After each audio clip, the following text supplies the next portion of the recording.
On today's show, we're going to be talking about relationships. And specifically, we're going to talk about why men should lead in relationships. You may be in a relationship, you may be married, you may be hoping to get into a relationship. But if you want the best relationship, you need to learn how to be a leader. We're going to talk about that today on the show.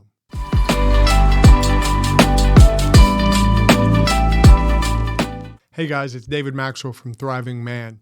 Today, we want to talk through what it looks like for you to be a leader in a relationship. Now, when I say that, you may say, well, Dave, I don't have a relationship. Okay, but you might want one day. There may be a woman out there for you one day. Or you may be married and thinking, well, I'm already married, so what do I do now? There's a lot you can do. Or if you're dating or interested in dating, being a leader is something that's important because as a man, you were designed to lead. Now let's understand what that means. That doesn't mean that you're a dictator. It doesn't mean that you're, some cruel boss, but everything needs leadership. Have you ever been a part of something where there wasn't a leader? Everybody just kind of did what they wanted. Some of you have worked in environments where maybe the leader wasn't that good. Maybe you had a manager that wasn't good at stuff, or they didn't set the pace, or they didn't do anything. So everybody just kind of did what they want. You remember what that was like? It's a pretty horrible situation. We've all been a part of places like that, times like that. Well, you don't want your relationship to be like that. The way God designed men and women was to be in a relationship, and in that relationship, men are called to be a leader. So what does that look like? Well, there's a few key things that we want to talk about. The first one is that to be a leader, it starts with self-leadership. You see, if you're going to lead someone else, you really can't until you learn to lead yourself. You've got to learn to be the boss of you.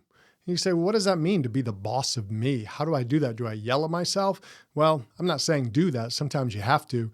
But what I'm talking about is that you have to lead yourself. In other words, you have to do what you want to do, not what you feel like doing all the time. Today, we have a lot of guys who they just do what they feel. In fact, our society kind of encourages that. Do what you feel, do what your heart says to do. And it's just not true. What you have to do as a man is lead yourself to where I'm going to start growing. I'm going to start improving. I'm going to start getting better at the things I'm not good at. Or I'm going to get better at the things I'm good at, but I want to be great at them. But that also means you may have to cut some things from your life. Every man has to learn how to do that. So leadership isn't about what you do with other people first. It's about what you do with yourself. You've got to start with self-leadership. This happened in my life when back after I'd been married a few years, I had my son, he was just born, and I realized I didn't know how to be a man. I didn't know what to do. And I wasn't going to be a good dad, I knew, and I hadn't been a great husband so far. So I had to make a lot of changes in my life. And what did that mean? That meant I had to do some self-leadership, and that began with me admitting I need help. I need people pouring into me. I need people helping me. So I had to go get a lot of help, spend a lot of money trying to do the things I needed to do to learn how to be a man. And what I did in that is I began to exhibit self-leadership. I began to lead myself. I didn't just do what I felt. I did what I needed to do. I did the right thing. And if you want to lead in a relationship, you got to know how to do the right thing. And the only way to do that is to start with self-leadership. You've got to lead yourself first. The other way to lead in a relationship as a man is to be a servant leader. Now you say, wait a minute, servant, leader, is that kind of an oxymoron? Do those things go together? Well, they really do, because the greatest example of servant leadership was Jesus. Jesus was very much a leader, but he was also a servant leader. He came to serve people. And when you as a man begin to get that, when you as a man begin to understand that, your relationships will blossom. Because what you want to do is you want to bring that attitude of servant leadership into your relationships. And when you do, you understand that servant leadership is the greatest form of leadership because it's what Jesus did for us, and he modeled it for us to do to others. And it begins for you as a man, not only leading yourself, but leading in your relationships.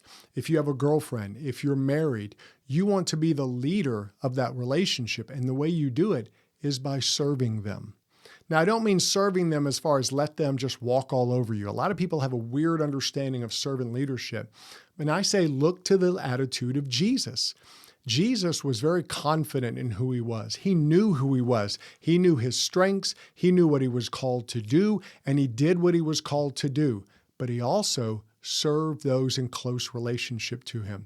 You see, when you're confident in who you are and you know what you're all about, you're more willing to serve someone else. You're more willing to put yourself out there to serve someone else. I'm not saying that guys haven't been hurt. A lot of guys have been hurt by women. They've been taken advantage of. And what happens is they get burnt, so they back off. And they're not going to lead. And they're not going to be a servant. They're going to kind of get mine and let you get yours. And that's a horrible relationship. In fact, it's not a relationship. It may be a partnership. I know people who are married, but they're not really close. Why? Because neither one serves the other. They kind of protect their own. And when they do that, that keeps them from being intimate. They're not going to be able to be intimate when they don't know how to serve. When you as a man become confident in your own leadership, which, as we said earlier, starts with self-leadership, then you can bring that into the relationship and begin to serve the other person. You can begin to serve them because you know who you are. You know what you can do. And you know what? In a relationship, you also know what you're not good at. When you're married to someone and they're strong in some areas that you're weak in, you want to let them and encourage them to use their strengths. And you see, God created that for two people to be together so they can multiply their effect. And that's why you want to be the servant leader.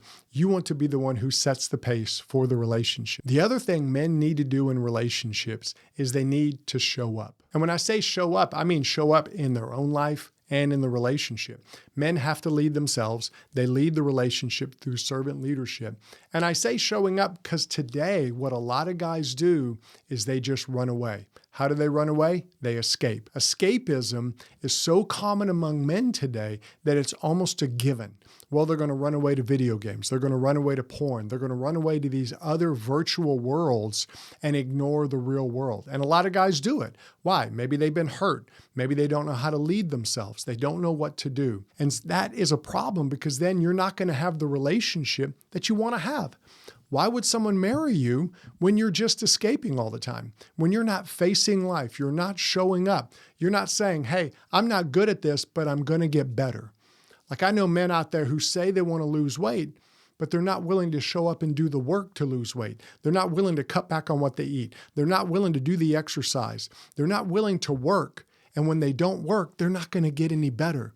Well, it's the same thing in relationship. If you're not willing to lead yourself, if you're not willing to be a servant leader in a relationship, if you're not willing to speak life into your wife, into your children, into these people in your lives, you're not going to be the man who is a leader. And then what are you going to do? You're going to begin to run away. You're going to begin to hide. You're going to find things. You're going to get busy at work. You're going to run away to a virtual world. And those aren't leading. That's really escapism. And we don't want you to do that as men. The world today needs men. Your world needs you. You say, well, Dave, I've blown it. I've messed things up. Well, join the club. All of us have.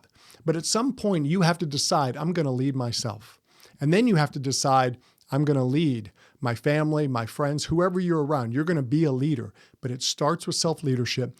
Quit running away. Quit escaping. Get the help you need. When you do that, you're going to be a better man, which is going to make you a better leader. And just think what happens if we have a society of men who are taking leadership to themselves and then bringing it to their family. We're going to see a change in this world. But it all starts with you. You have to be the one who decides. You have to be the one who says, I'm going to be a leader. I'm going to lead myself.